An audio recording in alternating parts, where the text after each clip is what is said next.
श्री गणेशाय नमः। चाना छठ की कहानी।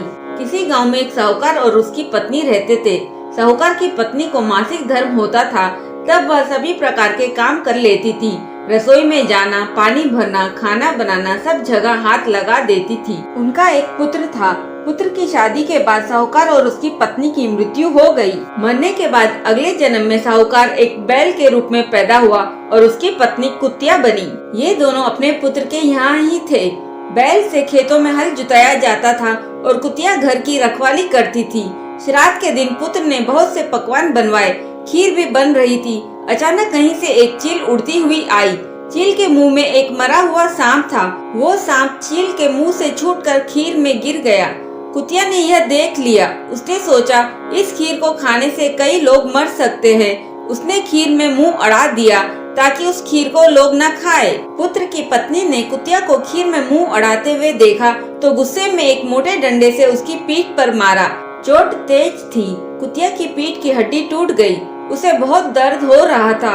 रात को वह बैल से बात कर रही थी। उसने कहा, तुम्हारे लिए श्राद्ध हुआ, तुमने पेट भर भोजन किया होगा, मुझे तो खाना भी नहीं मिला, मार पड़ी सो अलग।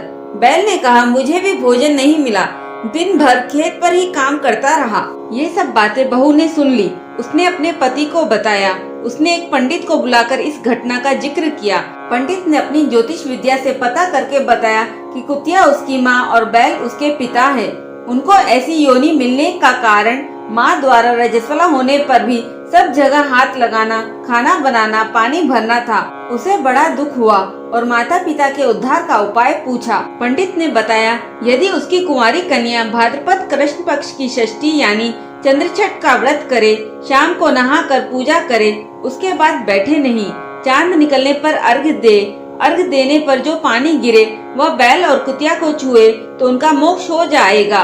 जैसा पंडित ने बताया था, कन्या ने चंद्रछठ का व्रत किया, पूजा की, चांद निकलने पर चांद को अर्घ्य दिया।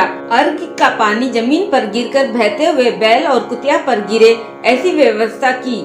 पानी उन पर गिरने से दोनों को मोक्ष प्राप्त हुआ और उन्हें इस योनि से छुटकारा मिल गया। हे चाना छठ माता, जैसे इनका उद्धार किया वैसे सभी का उद्धार करना। इस कहानी को कहते सुनते हुकारा भरते सबका भला करना, हमारा भी करना। बोलिए चाना छठ माता की जय।